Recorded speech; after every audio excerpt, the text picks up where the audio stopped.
사람은 누구나 잘 살고 싶어 합니다. 여러분 잘 살고 싶으십니까? 예, 저도 잘 살고 싶습니다. 그런데 어떤 이들은 살고 싶지 않아, 죽고 싶어 라고 생각하고 그렇게 표현하는 사람들도 있습니다. 왜 이런 표현을 할까요? 제가 감히 생각하건대 잘 살고 싶기 때문에 이렇게 말하는 것 같습니다. 이렇게 살 바에야 죽고 싶다라는 다른 표현이기 때문에 그렇습니다.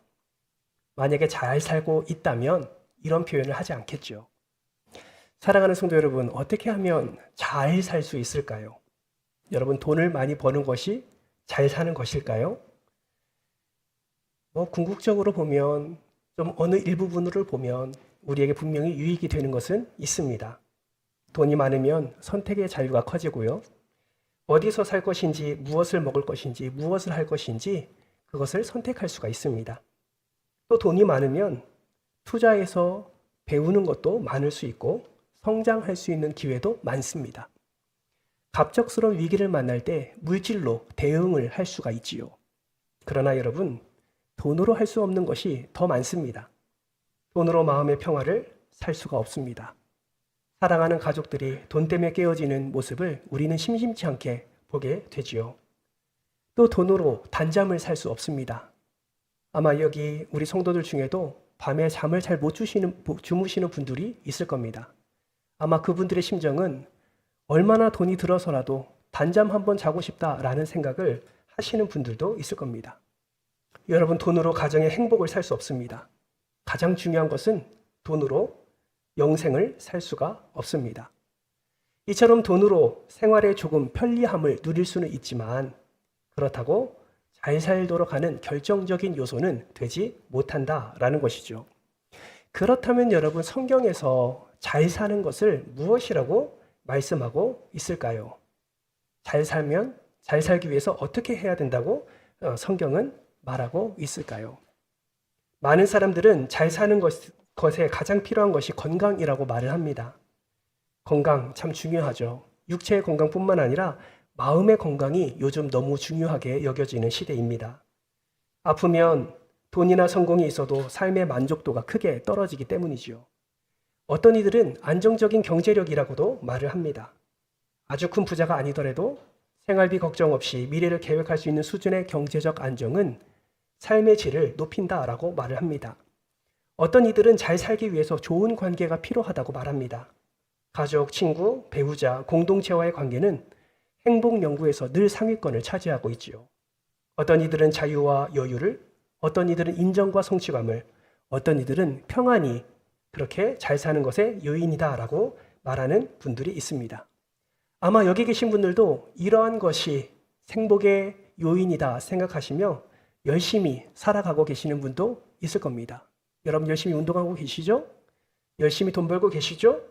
땀 흘리며 침을 쉬어가며 그렇게 열심히 좋은 관계를 맺으려고 노력하시죠? 누군가의 내 마음에 들지 않는 부분이 분명히 있지만 좋은 관계를 위해서 여러분의 감정을 소모하기도 하고 때로는 좋은 감정을 유지하기 위해서 관계를 유지하기 위해서 육체적으로 정신적으로 감정적으로 손해보는 일이 있음에도 불구하고 참고 넘기는 일이 우리 안에 많이 일어납니다. 우리는 그렇게 열심히 노력을 합니다. 그래서 여러분에게 질문합니다. 그렇게 열심히 노력하며 지금 살고 계시는데 여러분 지금 잘 살고 계십니까? 아무도 대답을 안 하시는 거 보니까 잘 못 살고 계시는 것 같아요. 그렇죠? 그렇게 열심히 노력하며 사시는데 여러분 진짜 남들이 인정할 만큼 또 하나님이 인정할 만큼 여러분 잘 살고 계신가요? 예, 저렇게 아멘 나오니까 얼마나 감사한지 몰라요. 잘 살고 있는 분들도 있지만 삶을 면면히 들여다보면 그 안에 우리 안에 근심과 걱정이 있음을 발견하게 되고 염려와 불안을 발견하게 되고 그 안에 두려움 가운데 살아가는 우리의 면면의 모습을 발견할 수가 있다라는 것이죠. 여러분 성경은 어떻게 해야 잘 산다고 말할까요? 특히 지혜서라고 말하는 잠언은 이렇게 말합니다. 잠언 1장 3절 말씀인데요. 같이 한번 읽어볼까요? 시작! 지혜롭게, 공의롭게, 정의롭게, 정직하게 행할 일에 대하여 훈계를 받게 하며. 여러분 잠언을 지은 솔로몬은 잘 살기 위해서 지혜롭게, 공의롭게, 정의롭게, 정직하게 행하라고 그렇게 훈련받은 것이 잘 사는 길이라고 지금 말하고 있습니다. 여러분, 솔로몬이 말하는 이 지혜, 공의, 정의, 정직, 이것은 과연 무엇을 의미하는 것일까요? 여러분 이제 펜을 드시고 여러분이 빈칸에 있는 글들을 한번 적어가면서 한번 따라와 보시기 바랍니다. 먼저 지혜입니다. 지혜는 단순한 지식이나 머리 좋은 기술이 아닙니다. 지혜는 하나님의 뜻에 따라 삶을 분별하며 살아가는 능력이 지혜입니다. 여기서 중요한 것은 분별하는데 그 기준이 무엇이냐가 중요해요. 여러분, 지혜는 분별하는 기준이 무엇입니까? 하나님의 뜻에 따라 삶을 분별하는 것입니다. 분별. 제가 계속 말하고 있죠? 분별 계속 말하고 있습니다. 분별하며 살아가는 능력이 지혜다라고 말하고 있는 것이죠. 공의는 무엇이냐면 하나님의 기준에 맞게 바르게 판단하는 것이 공의입니다. 공의는 하나님의 기준에 맞게 어떻게 판단한다고요? 바르게 판단하는 것이 공의예요. 편견 없이 옳고 그름을 판단하는 태도를 의미합니다. 정의는 무엇을 의미하냐면 공의와 조금 비슷한 면이 있지만 정의는 특별히 관계 속에서 옳은 것을 실천하는 삶에 더 가까운 의미가 있습니다. 옳은 것을 실천하는 삶에 더 가까운 의미가 있습니다. 그래서 이는 억울한 사람을 외면하지 않고 약자를 돌보며 부당함을 바로잡는 태도를 정의라고 말할 수 있습니다. 그렇죠. 옳은 것에 그렇게 쓰시면 됩니다. 마지막 네 번째, 정직은 무엇이냐면 말과 행동과 마음이 바른 상태를 의미합니다. 말과 행동과 마음이 어떤 상태? 바른 상태가 정직이다라는 것이죠. 즉, 겉과 속이 다르지 않고 숨은 곳에서도 바르게 살아갈 수 있는 태도를 의미한다라는 것입니다. 근데 여기서 끝나면 안 돼요. 여기서 끝나면 안 되고 그 다음으로 가야 됩니다. 더 중요한 것이 있습니다. 그것이 무엇이냐면 훈계를 받게 하며 라는 표현입니다.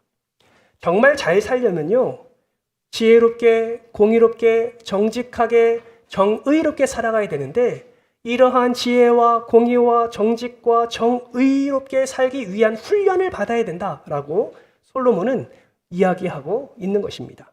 그렇다면 여러분, 이러한 훈련을 받기 위해서 어떠한 훈련을 받아야 될까? 이러한 훈련을 받기 위해서 성경은 어떤 것이 필요하다고 말씀하고 있습니까? 바로 앞절인 잠언 1장 2절 말씀은 이렇게 말씀합니다. 우리 화면을 보면서 같이 한번 읽을까요? 시작! 이는 지혜와 훈계를 알게 하며 명철의 말씀을 깨닫게 하며. 이는 지혜와 훈계를 알게 하며, 그 다음 뭐가 들어가야 돼요? 명철의 말씀을 깨닫게 하며. 정리하면 이렇습니다. 잠언은, 솔로몬은 잘 사는 것이 지혜롭고 정의롭고 공의롭고 정직하게 행하기 위해서 훈련을 받아야 하는데 이 훈련은 지혜의 교훈을 알게 하며 명철의 말씀을 깨달아야 가능하다라고 말씀하고 있는 것입니다. 이것이 솔로몬이 말하는 지혜, 잘 사는 지혜를 말하고 있는 것이죠. 신약 성경에도 잘 사는 의미를 말씀하고 있습니다. 어떻게 하는 것이 잘 사는 것이냐? 오늘 본문 디모데후서 3장 16절 말씀을 같이 한번 화면을 보면서 읽어볼까요? 함께 읽겠습니다. 시작! 모든 성경은 하나님의 감동으로 된 것으로 교훈과 책망과 바르게 함과 의로 교육하기에 유익하니. 그 다음이 중요해요. 17절 같이 읽습니다. 시작! 또 어려서부터 성경을 알았나니. 잘못 나왔나 봐요. 17절 다시 시작! 이는 하나님의 사람으로 온전하게 하며 모든 선한 일을 행할 능력을 갖추게 하려 함이라. 아멘. 여러분, 사도 바울이 디모데에게 어떻게 사는 것이 잘 사는 것인가 라는 것을 말할 때 무엇을 말하고 있냐면 모든 선한 일을 하며 사는 것, 이것이 잘 사는 것이다 라고 말씀하고 있는 것입니다. 즉 사도 바울이 말하는 것처럼 의롭고 선하게 사는 것이 잘 사는 것인데 그렇게 살기 위해서 하나님의 말씀을 통해서 교훈도 받고 책망도 받고 바르게 함과 의로 교육을 받아야 그렇게 지혜롭게 잘 살게 된다라고 말씀하고 있다라는 것입니다. 그렇다면 하나님의 말씀에 어떤 지혜가 있길래 이 말씀을 붙들어야 잘 살고 있을까요? 디모데후서 3장 15절 말씀은 이렇게 말씀합니다. 우리 화면을 보면서 같이 한번 읽을게요. 시작. 또 어려서부터 성경을 알았나니 그리스도 예수 안에 있는 믿음으로 말미암아 구원에 이르는 지혜가 있게 하느니라. 퀴즈입니다. 성경에 어떤 지혜가 있기 때문에? 구원의 지혜가 있기 때문에.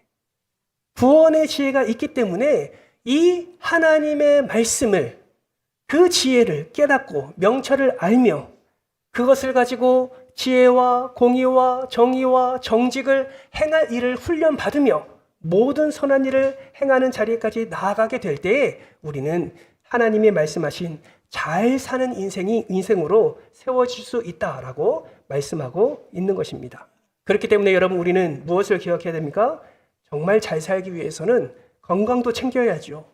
경제성과 좋은 관계, 세상이 추구하는 것도 필요합니다. 그러나 더 중요한 것은 하나님께서 말씀하시는 정말 중요한 것, 지혜롭고 공의롭게 정의롭게 정직하게 살아야 함을 기억하고 실천하는 삶, 이것이 정말 잘 사는 자의 삶이다라고 말씀하고 있습니다. 뿐만 아니라 삶 속에서 선한 일을 행하며 사는 것, 이것이 하나님이 보시기에 정말 잘 사는 것이다 라고 분명하게 말씀하고 있습니다. 그렇기 때문에 우리는 말씀을 읽을 때마다, 말씀을 들을 때마다, 말씀을 배울 때마다 우리는 이렇게 하나님께서 말씀하시는 바를 분명히 깨닫고 그 지혜와 훈계를 마음에 새기고 삶에 새기고 그 명철의 말씀을 삶 속에서 순종하게 될 때에 우리의 삶 속에서도 구원에 이르는 지혜를 얻을 뿐만 아니라 그 삶 속에서도 잘 삶의 은혜를 우리는 누리게 되는 것입니다. 그렇다면 여러분, 잘 사는 것과 구원은 어떤 연관이 있을까요? 여러분, 하나님은 사람을 창조하실 때 보시기에 심히 좋게 창조를 하셨습니다. 이 말은 뭐냐면 잘 살도록 하나님은 창조해 주셨다라는 거예요. 여러분 그거 아시죠? 천지 창조, 첫째 날, 둘째 날, 셋째 날, 넷째 날, 다섯째 날, 여섯째 날 순차적으로 하나님의 질서에 따라 세상이 창조될 때 왜 사람은 제일 마지막에 창조했습니까? 잘 살 수 있는 조건을 만들어 주신 것이죠. 하나님이 사람을 디자인하실 때 잘 살 수 있도록 이미 그렇게 디자인하셨다라는 것입니다. 그리고 더 잘 살 수 있도록 이러한 명령을 허락해 주십니다. 여러분 창세기 2장 16절 한번 볼까요? 제가 읽겠습니다. 여호와 하나님이 그 사람에게 명하여 이르시되 동산 각종 나무의 열매는 내가 임의로 먹되 17절입니다. 시작. 선악을 알게 하는 나무의 열매는 먹지 말라. 내가 먹는 날에는 반드시 죽으리라 하시니라. 아멘. 여러분 17절 말씀을 같이 읽었는데 이 말씀을 읽으면 여러분 어떠한 마음이 드시나요? 이 말씀을 읽을 때 하나님께서 인간에게 자유함을 주셨다라고 느껴지십니까? 아니면 하나님이 인간을 속박하고 계신다라고 느껴지십니까? 아무래도 17절 말씀을 읽을 때 우리는 반드시 죽으리라, 열매를 먹지 말라 라는 이런 부정적인 그리고 두려운 단어들이 적혀 있기 때문에 하나님께서 이 말씀을 통하여서 진정한 자유를 누리라는 것보다 오히려 하나님이 왠지 사람을 속박하는 것처럼 느껴지는 분들이 많은 것 같습니다. 근데 실상은 그렇지 않습니다. 하나님이 이것을 왜 말씀하셨습니까? 모든 과일을 다 따먹으라고 허락해 주시고 왜 동산 중앙에 나무를 세워서 그 열매는 먹지 말라고 말씀하신 것입니까? 하나님이 선악과라는 함정을 파놓고 거기에 빠지라고 일부러 하나님이 그렇게 만드셨습니까? 그것이 아니에요. 하나님께서는 아담에게 하와에게 엄청난 자유를 주시고 한 가지 규례를 허락하신 것입니다. 그 한 가지 규례를 통해서 하나님이 하나님 되심을 인정하게 하고 하나님을 벗어나면 반드시 죽을 수밖에 없음을 그들로 하여금 깨닫게 하시기 위해서 하나님께서 최소한의 조치로 선악과를 만들어 놓은 겁니다. 여러분, 사람은 창조자가 아닙니다. 에덴 동산의 주인은 여호와 하나님이십니다. 그분이 사람을 포함한 모든 만물의 창조자이심을 기억하라고 그 선악과를 세워주셨다라는 것이죠. 그런데 어떻게 합니까? 안타깝게도 아담은 그 최소한의 규례, 그 단 하나의 규례를 범함으로써 죄를 짓고 잘 살지 못하는 길을 선택하고 맙니다. 못 사는 길로 가게 된 것이죠. 그렇다면 아담이 범한 죄의 결과는 무엇입니까? 그 근본적인 해결책은 무엇입니까? 우리는 로마서 5장 12절 말씀을 통해서 확인할 수 있습니다. 우리 화면을 보면서 같이 한번 읽을까요? 시작! 그러므로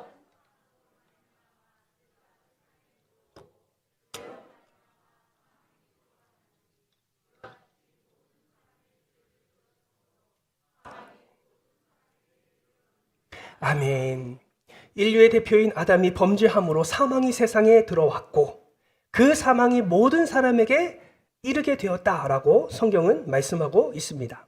여러분, 이것은 잘 사는 것의 종말과 못 사는 것의 시작을 알리는 사건이 되었습니다. 따라서 잘 살기 위해서 근본적인 해결책은 뭐를 해결해야 됩니까? 죄의 문제를 해결해야 된다라는 것이죠. 여러분, 사람은 누구나 구원받아 잘 살기를 원합니다. 예수 믿지 않는 사람들은요, 천국 갈래, 지옥 갈래 그러면 다 천국이라고 말합니다. 지옥 갈래요 말하는 애들은 뭔가 반항기가 있거나 뭔가 정신적으로 이상한 사람들만 그렇게 대답을 하는 것이죠. 다 잘 살기를 원하고 다 구원받기를 원하고 다 천국 가기를 원합니다. 병을 고치고 건강하게 살기를 원하고 가난에서 벗어나 여유롭게 살기를 원하고 억압에서 벗어나 자유롭게 살기를 원합니다. 병과 가난, 이 억압으로부터의 구원은 모든 사람이 다 원한다라는 것이죠. 근데 가만히 생각해 보면 이 벗어날 수 없는 병과 가난과 이 억압은 다 죄의 결과임을 우리는 알 수가 있습니다. 모든 인간의 고통은 죄의 결과입니다. 물론 각각의 고통에 각각의 죄가 있다고 보는 것은 지나치다 말할 수도 있습니다. 그러나 우리가 경험하는 고통의 총체적인 것은 죄의 결과로 인해 온 것임은 틀림이 없습니다. 따라서 죄를 그대로 두고 고통에서 벗어나려 하는 것은 마치 암은 그대로 두고 진통제만 계속 맞는 것과 별반 다르지 않습니다. 죄를 그냥 두고 병을 고치거나 가난만 해결하거나 억압에서 벗어나려는 것은 임시방편에 불과하다라는 것이죠.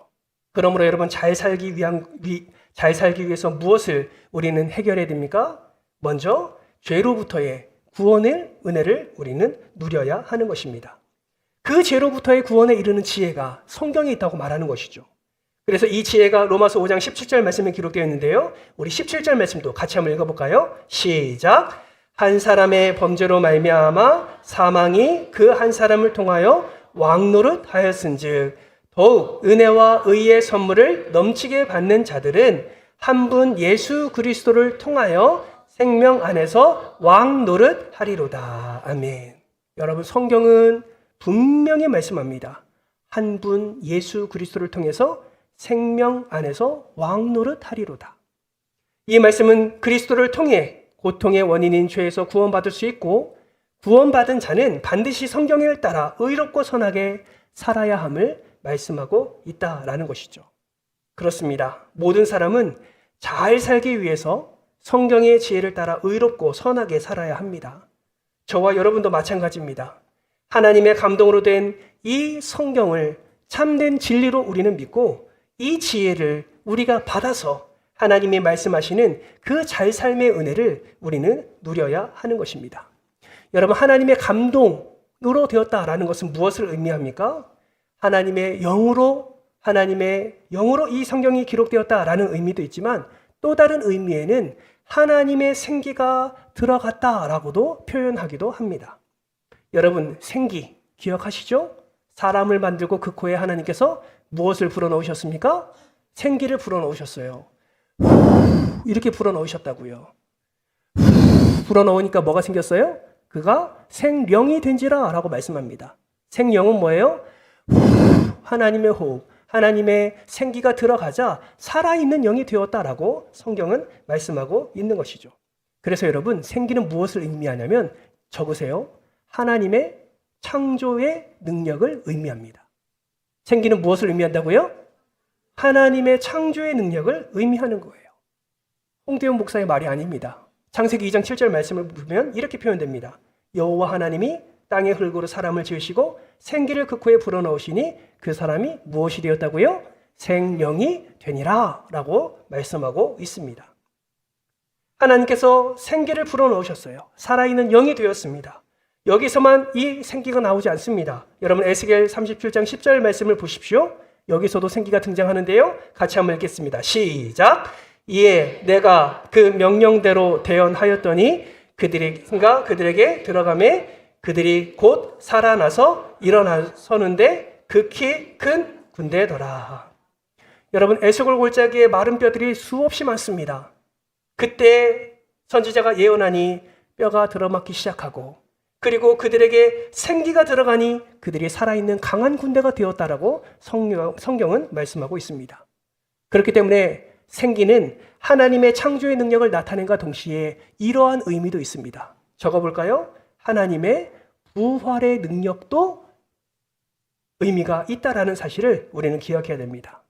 생기가 하나님의 창조의 능력뿐만 아니라 어떤 능력까지?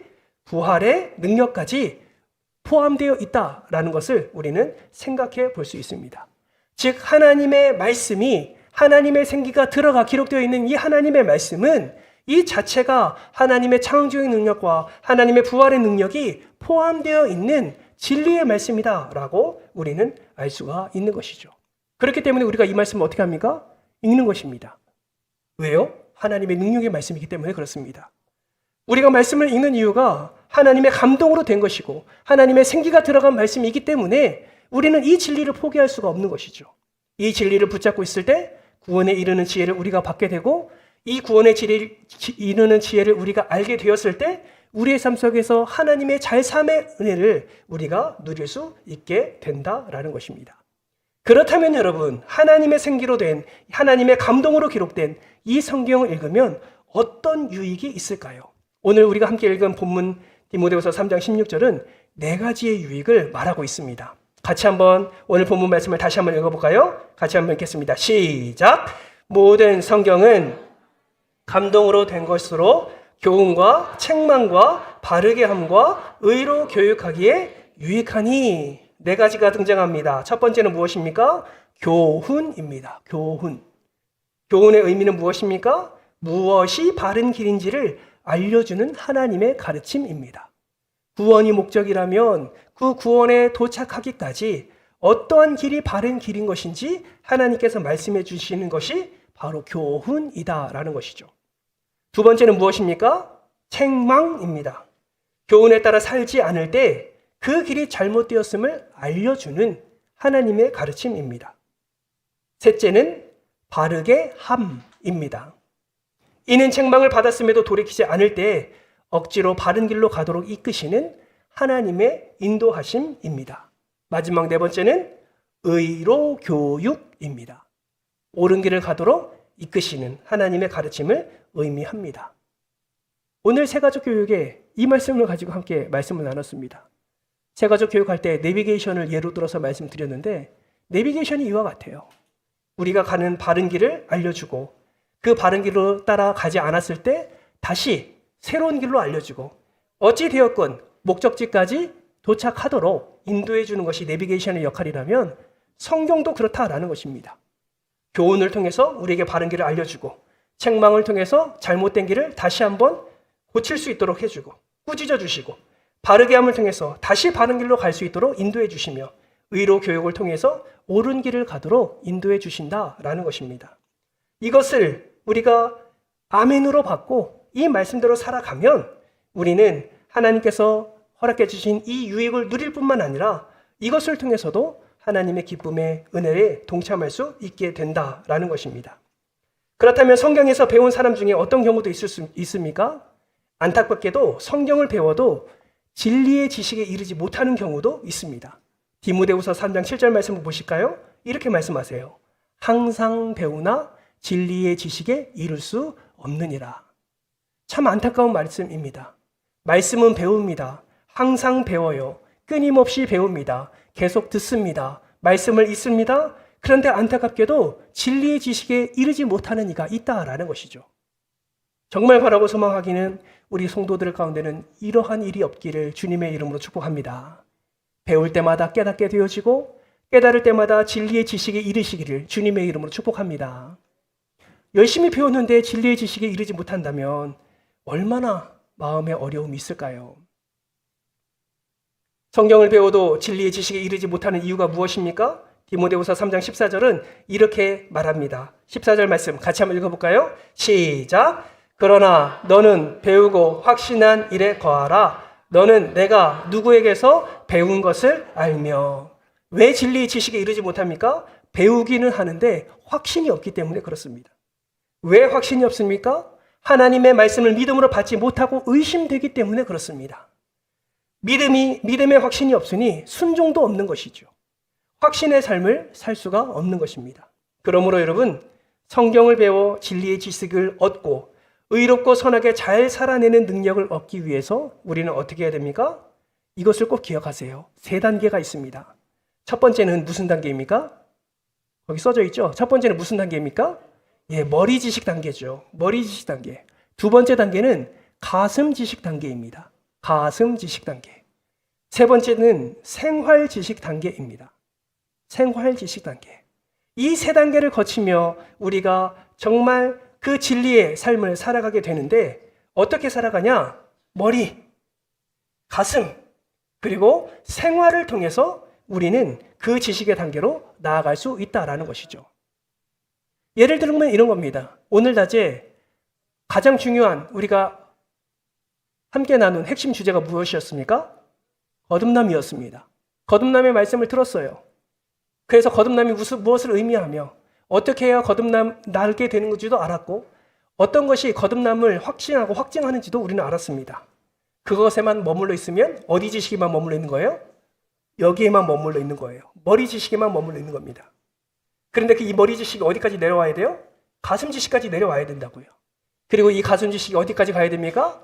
우리의 삶의 생활 지식까지 나아가야 된다라는 것입니다.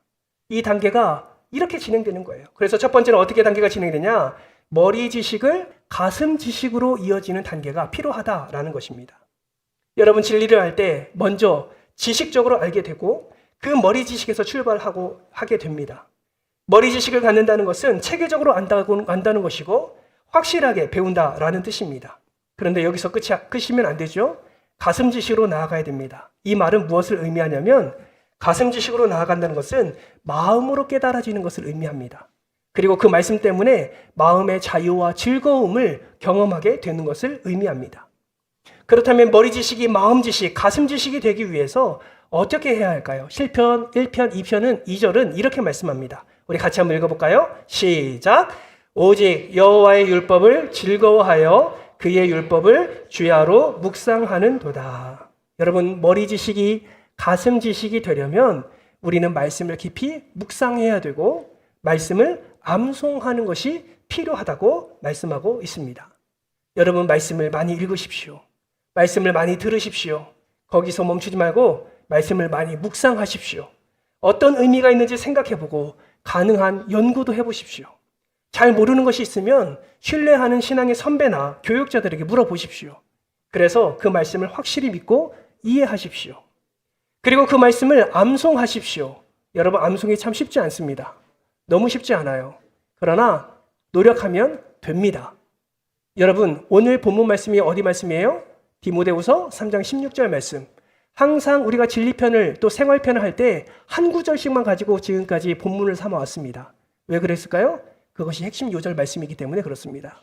이번 한 주간 살아가면서 디모데후서 4장 16절 말씀을 여러분 머릿속에 계속 담으십시오. 계속 암송해 보세요. 그리고 그 담겨진 그 하나님의 말씀을 가슴 지식으로 깨달아지는 지식으로까지 이어질 수 있도록 여러분의 삶을 한번 살아보시기를 바랍니다. 그 말씀이 능력됨을 여러분은 경험하게 되실 겁니다. 두 번째는 가슴 지식을 생활 지식으로 우리는 나아가야 됩니다. 신명기 17장 19절 말씀 우리 화면을 보면서 같이 한번 읽을까요? 시작! 평생에 자기 옆에 두고 읽어 그의 하나님 여호와 경외하기를 배우며 이 율법의 모든 말과 이 규례를 지켜 행할 것이라. 이 규례를 지켜 행할 것이라. 지켜 행할 것이라. 이것이 생활 지식으로 나아가는 과정입니다. 여러분, 생활 지식은 단순히 지적으로 알고 있는 정적인 느끼는 것에서 그치지 않고 실제 삶에 적용하는 것입니다. 그러므로 사랑하는 성도 여러분, 우리의 삶 가운데 무엇이 일어나야 됩니까? 말씀의 실천함이 일어나야 되는 거예요. 여러분, 주일날에 30분, 35분 말씀 듣는 것 같고 여러분의 한 사람 한 사람의 개개인의 삶의 실천적인 부분을 다 다룰 수가 없습니다. 오늘도 제가 말씀드렸죠? 여러분의 삶과 상황은 다 달라요. 여러분이 하는 일들이 다 다릅니다. 하나님의 말씀을 선포하는 것은 신앙적인 원리를 선포하는 것이고 그 신앙적인 원리를 받으면 그것을 가지고 내 삶에 적용하고 묵상하는 것은 여러분의 몫입니다. 개개인의 한 명 한 명 다 신앙의 지도를 해주면 참 좋겠지만 그럴 수 없는 상황이다 보니 하나님의 말씀을 선포하는 그 3, 40분의 설교 말씀은 가장 중요한 핵심만을 전할 뿐이에요. 근데 여러분 거기서 머물면 여기에서 머무는 것밖에 안 됩니다. 그렇기 때문에 어떻게 됩니까? 항상 그 말씀을 들었다면, 항상 그 핵심을 정리가 되었다면 그 말씀을 살아낼 수 있도록 여러분들이 애쓰고 노력해야 된다라는 것이죠. 여러분에게 도전합니다. 들은 말씀을 여러분의 언어로 한 문장으로 정리하십시오.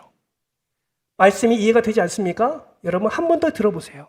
내가 들리지 않았던 것이 들립니다. 내가 생각하지 않았던 것이 생각이 나게 되어 있어요.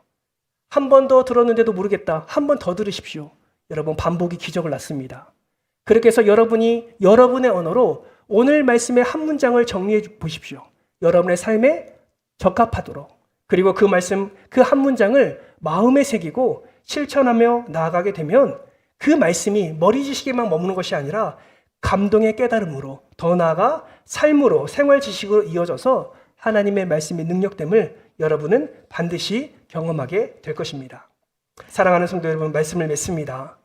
잘 살고 싶다고 우리는 앞서 함께 고백했습니다. 정말 잘 사는 것은 무엇입니까? 성경이 말하는 잘 삶은 무엇입니까? 성경이 잘 사는 방법은 무엇이라고 말씀하셨습니까? 오늘 말씀을 꼭 기억하시고 모르겠으면 다시 한번 정리해 보시고 정말 잘 사는 비법을 우리에게 말씀해 주셨으니 하나님의 말씀을 진리로 여기시고 이번 한 주간 동안 살아가시면서 여러분의 삶에 잘 적용하셔서 머리 지식에서 가슴 지식으로, 가슴 지식에서 생활 지식으로 나아가 더 풍성한 하나님의 능력을 경험하는 복된 한 주간 되시기를 주님의 이름으로 축원합니다.